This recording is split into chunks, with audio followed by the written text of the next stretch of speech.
ازيك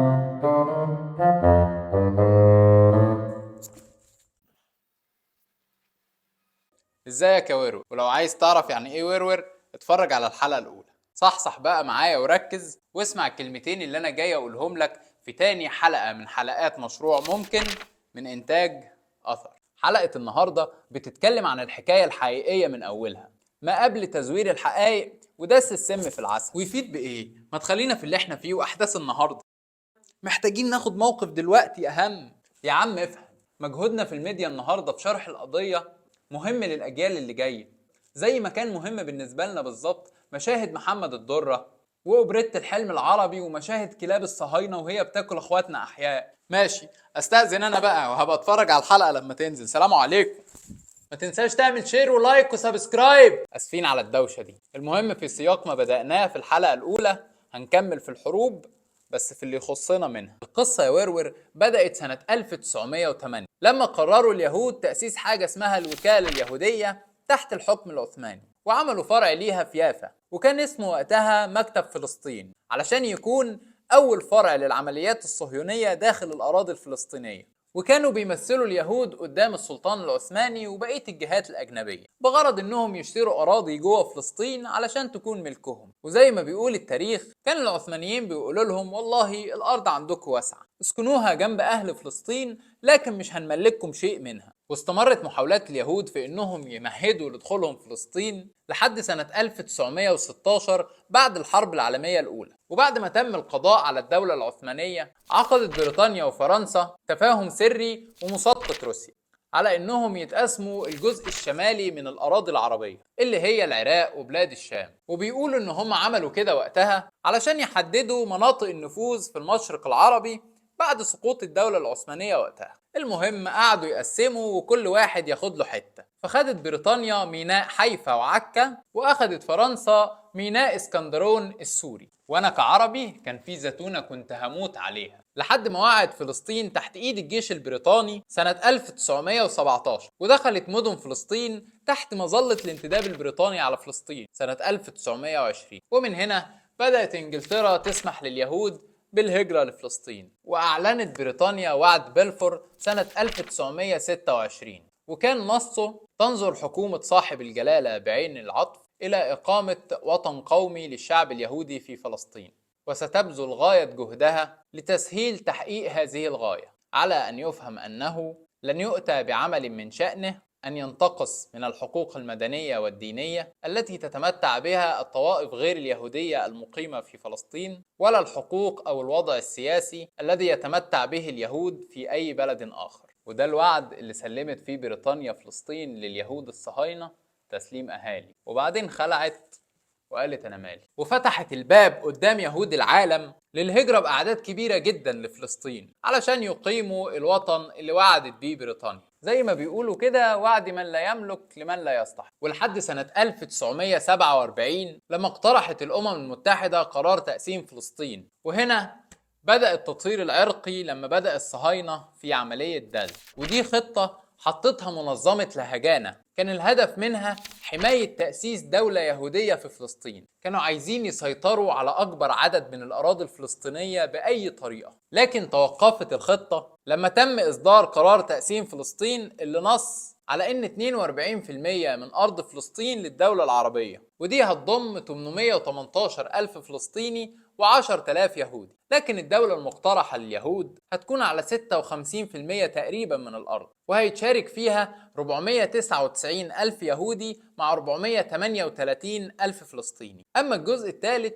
فكان كيان صغير بيحيط بمدينة القدس، وكان خاضع لحكم دولي، نص سكانه من الفلسطينيين والنص الثاني من اليهود. بيقول بيني موريس المؤرخ الإسرائيلي إن تنفيذ الخطة استغرق حوالي 8 أسابيع، ارتكبت خلالهم إسرائيل 28 مجزرة ضد الفلسطينيين. أكبرهم كانت مجزرة دير ياسين، كان معظم ضحايا المجزرة من المدنيين ومنهم أطفال ونساء وعجزة، وبيتراوح تقدير عدد الضحايا بين 250 و 360 حسب المصادر العربية والفلسطينية، و109 حسب المصادر الغربية. كانت مجزرة دير ياسين سبب كبير لهجرة الفلسطينيين بعدها لأنها نشرت الخوف بين الفلسطينيين، ويقال كمان إنها كانت سبب رئيسي في قيام الحرب العربية الإسرائيلية سنة 1948. وقال المؤرخ الإسرائيلي إيلام بابي إنه مع اكتمال تنفيذ الخطة اتدمرت 531 قرية فلسطينية، وتم إخلاء حوالي 11 حي سكني من سكانه. كمان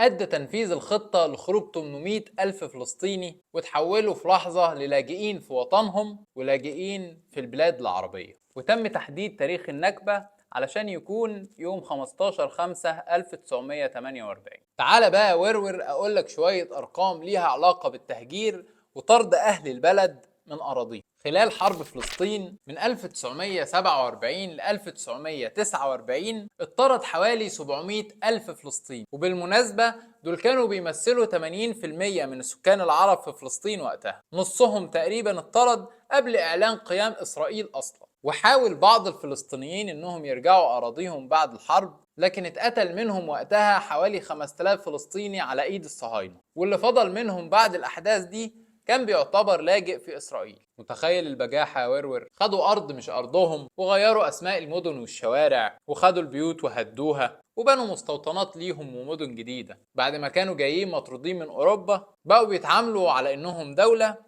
واحنا اللي لاجئين عندهم. المهم يا ورور، خلال كل الاحداث دي وبعد الحرب العالمية الثانية زادت هجمات الصهاينة على القوات البريطانية الموجودة في فلسطين، وهنا سلتت بريطانيا ايديها من الموضوع وحولت القضية الفلسطينية للأمم المتحدة. قامت الأمم المتحدة عملت ايه؟ في 28 ابريل بدأت جلسة الجمعية العامة التابعة للأمم المتحدة بخصوص قضية فلسطين، واختتمت أعمال الجلسات في 15 مايو 1947 بقرار تأليف لجنة الأمم المتحدة الخاصة بفلسطين. وفي 14 مايو 1948 انسحبت بريطانيا من فلسطين، وأعلنت المنظمة الصهيونية في نفس اليوم إعلان دولة إسرائيل على أكتر من الجزء المخصص ليها في التقسيم من أرض فلسطين. وبعد الإعلان ده قامت أول حرب بين العرب وإسرائيل، وشاركت في الحرب دي 5 دول عربية، وهم مصر وسوريا والأردن ولبنان والعراق. واستمرت العمليات العسكرية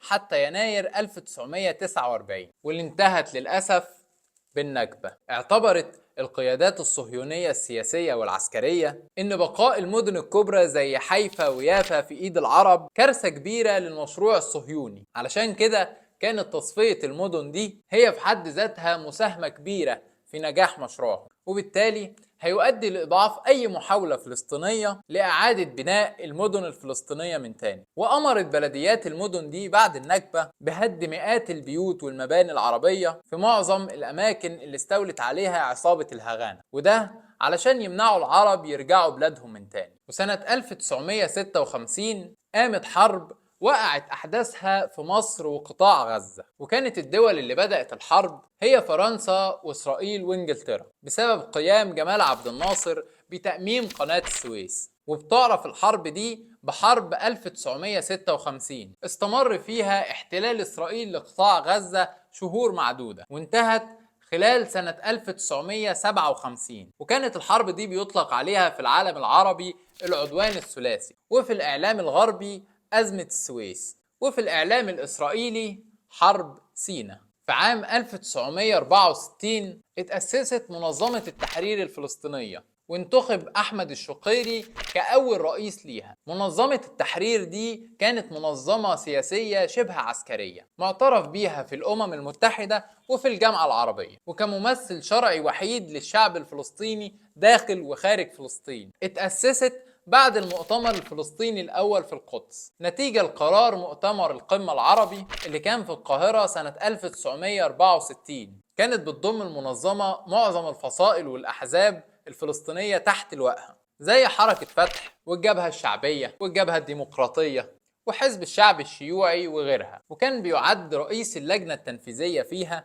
هو رئيس لفلسطين والشعب الفلسطيني في الأراضي اللي بتسيطر عليها السلطة الفلسطينية في الضفة الغربية وقطاع غزة. أنا عارف إن الموضوع بيكبر مننا يا أبو الوراوي، بس ركز واعرف حقك علشان ما يجيش حد بعد كده يضحك عليك بكلمتين ويديك على قفاك. المهم سنة 1967 قامت حرب تانية بين إسرائيل ومصر وسوريا والأردن، وانتهت بانتصار إسرائيل واستيلائها على باقي فلسطين اللي هو قطاع غزة والضفة الغربية، وخدوا فوق البيعة سيناء وهضبة الجولان السورية. وبعدها اتنحى جمال عبد الناصر عن الحكم بشكل مؤقت، وتم تهجير مجموعة جديدة من الشعب الفلسطيني للدول اللي جنبها. التاريخ بيعيد نفسه كل يوم يا ورور، بس اللي يفهم ويتعلم. وجت سنة 1987 وقامت الانتفاضة الفلسطينية الأولى، أو زي ما بيطلق عليها انتفاضة الحجارة، واللي استخدمت فيها المقاومة الحجارة بس كوسيلة للدفاع والهجوم. الانتفاضة الأولى كانت بمثابة عودة القضية الفلسطينية عالميا بعد سنين من الإهمال السياسي، وبثت الأمل من تاني في الشباب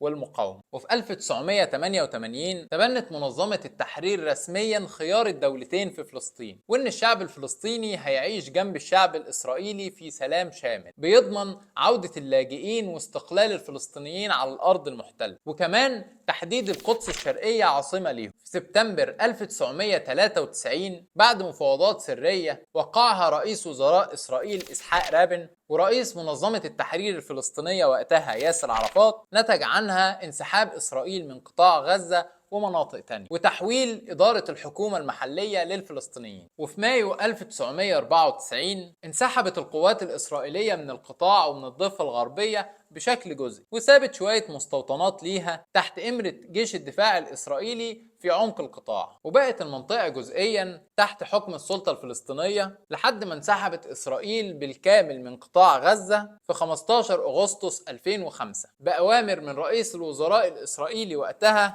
شارون. بعد كده كان في انتفاضة الأقصى اللي كانت في سبتمبر سنة 2000 بعد الزيارة اللي قام بيها شارون، اللي نفذ مجازر كتير ضد الشعب الفلسطيني، من أشهرها مجزرة صبرا وشتيلة سنة 1982. وشاركت معظم فصائل المقاومة الفلسطينية في الانتفاضة دي، وكلفت إسرائيل خسائر بشرية ومادية كبيرة جدا وقتها. واتهمت الحكومة الإسرائيلية وقتها حركة فتح وكتائب شهداء الأقصى التابعة ليها بالإرهاب، ووصفتها الإدارة الأمريكية بنفس الشيء، وحطوها على قائمة المنظمات الإرهابية اللي مطلوب تفكيكها ومحاربتها. يا ورور، ما أشبه اليوم بالبارحة. واستمرت الأحداث بين الفلسطينيين والصهاينة في نزاعات كتير لحد سنة 2008 بعد فوز حركة حماس بالانتخابات التشريعية وسيطرتها على القطاع. حصرت القوات الإسرائيلية القطاع وقطعت عنه الكهرباء والوقود، وحرمت المرضى والمصابين من الأدوية، ومنعت الدول العربية اللي على حدود غزة إنها تدخل وقود بأي طريقة. وقتلت إسرائيل كتير من أهل غزة في الاشتباكات والتوغلات داخل القطاع. تاني يا ورور، ما أشبه اليوم بالبارحة. في نهاية سنة 2008 بدأت إسرائيل حرب شرسة على قطاع غزة، بدأت بالقصف الجوي العنيف لجميع مقرات الشرطة الفلسطينية، وبعد كده القصف لمدة أسبوع على البيوت والمساجد وحتى المستشفيات، وبعد أسبوع بدأت بالزحف البري في الأماكن المفتوحة في حملة عسكرية عدوانية غاشمة كان هدفها حسب ما أعلن قادة الاحتلال الصهيوني هو إنهاء حكم حركة حماس. واستخدمت القوات الصهيونية الأسلحة المحرمة دوليا زي القنابل الفوسفورية وغيرها. تالت يا ورور، ما أشبه اليوم بالبارحة. وبتستمر الأحداث والقصف من الجانب الصهيوني كل فين وفين بحجة استهداف حماس، لحد ما صحينا يوم 7 أكتوبر 2023 على عملية طوفان الأقصى اللي غيرت كل التوقعات وقلبت الآية، وبينت قد إيه العدو الصهيوني ضعيف، وأصبحت بمثابة حملة توعية كبيرة لجيل جديد ما كانش فاهم، وقدوة جديدة لشبابنا في كل مكان بتتمثل في المقاومة اللي الغرب طول الوقت كان بيحاول يفهمنا انهم ارهابيين. عمليه طوفان الاقصى جت من المقاومه ردا على انتهاكات المسجد الاقصى والتعديات اللي حصلت من الاحتلال عليه في الفتره الاخيره. العمليه بدات بالقصف بالصواريخ على نطاق واسع جدا، وفي نفس الوقت كانت المقاومه بتدخل لمناطق غلاف غزه عن طريق طيارات شراعيه وموتوسيكلات وغيرها، وقدروا يدخلوا بعض المناطق العسكريه للعدو ويأسروا منها جنود اسرائيليين، وأسروا منهم كمان مدنيين من بعض المستوطنات اللي في غلاف غزه، وكمان قدروا يرجعوا بغنائم